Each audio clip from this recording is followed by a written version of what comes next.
BBA, BCA, BBM आणि BMS या अभ्यासक्रमांसाठी राज्यभरात 1,00,000हून अधिक जागा आहेत. यासाठी 29, 30 एप्रिल आणि 2 मे या दिवशी CET घेण्यात आली होती. या CETसाठी 72,000हून अधिक विद्यार्थ्यांनी नोंदणी केली होती. मात्र प्रत्यक्षात 61,000हून अधिक विद्यार्थी CETला सामोरे गेले होते.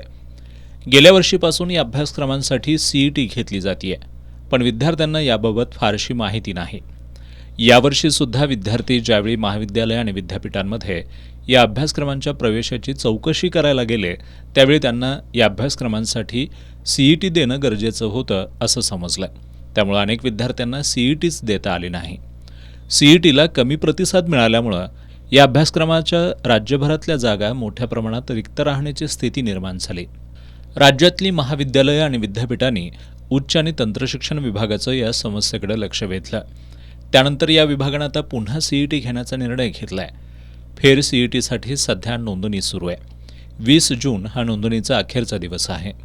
BBA, BCA, BBM आणि BMS या अभ्यासक्रमांना प्रवेश घेऊ इच्छिणाऱ्या विद्यार्थ्यांनी CETसाठी नोंदणी करावी असं आवाहन शिवाजी विद्यापीठाच्या व्यवस्थापनशास्त्र विभागाच्या प्रभारी संचालक दीपा इंगवले यांनी केलंय.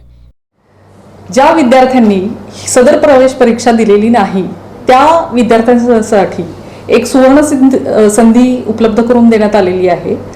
ती पुन्हा प्रवेश परीक्षा घेण्यात येत आहे आणि ती प्रवेश परीक्षा जरी तारीख अजून डिक्लेअर झाली नसेल तरी विद्यार्थ्यांनी 20 तारखेपर्यंत त्याचे CET सेलच्या वेबसाईटवरून ऑनलाईन प्रवेश अर्ज भरणं गरजेचं आहे.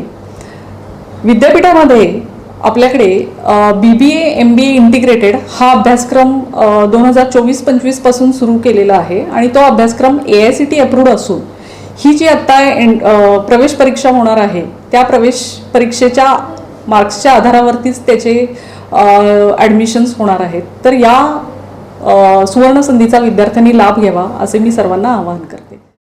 ज्या विद्यार्थ्यांनी यापूर्वी CET दिली आहे ते विद्यार्थी आता फेर CETला सुद्धा बसू शकतात.